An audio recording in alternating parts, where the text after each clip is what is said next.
भारत और अमेरिका के बीच में ट्रेड डील हो गई है फाइनली, और अमेरिका ने जो भारत के ऊपर 50% टैरिफ लगाए थे उन्हें कम करके अब 18% कर दिया है। देखिए, फाइनेंशियल ईयर 2025 में भारत और अमेरिका के बीच में जो ट्रेड हुआ था वो लगभग 132 बिलियन यूएस डॉलर्स का था, जिसमें भारत का जो ट्रेड सरप्लस था वो 40.8 बिलियन यूएस डॉलर्स का था। लेकिन नई डील में कौन कौन सी शर्तें आई हैं और उसका इंपैक्ट क्या होगा, इसका असेसमेंट करना जरूरी है।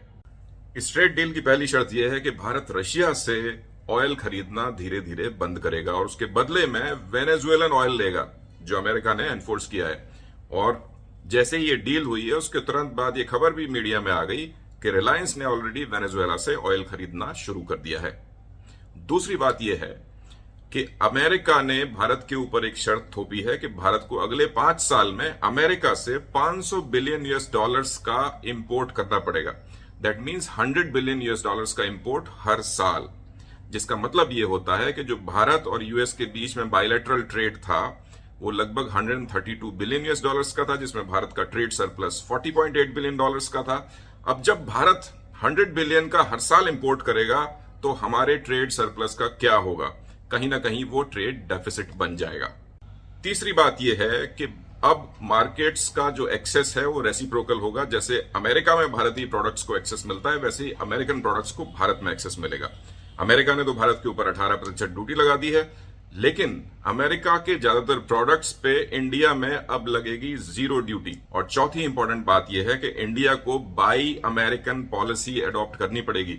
तो ज्यादातर क्रिटिकल चीजें, टेक्निकल इक्विपमेंट्स जैसे बोइंग से एरोप्लेन और बहुत सारी चीजें, अब भारत का जो प्राइमरी ट्रेडिंग पार्टनर होगा वो अमेरिका होगा। ये बात भी इस डील में एनफोर्स की गई है। लेकिन एक बात मैं यहां पे जरूर मेंशन करना चाहूंगा कि पीयूष गोयल साहब ने ये बात मीडिया के सामने कही है कि भारत ने एग्रीकल्चर को बचा लिया है, जिसमें एग्रीकल्चर और डेयरी दोनों शामिल हैं।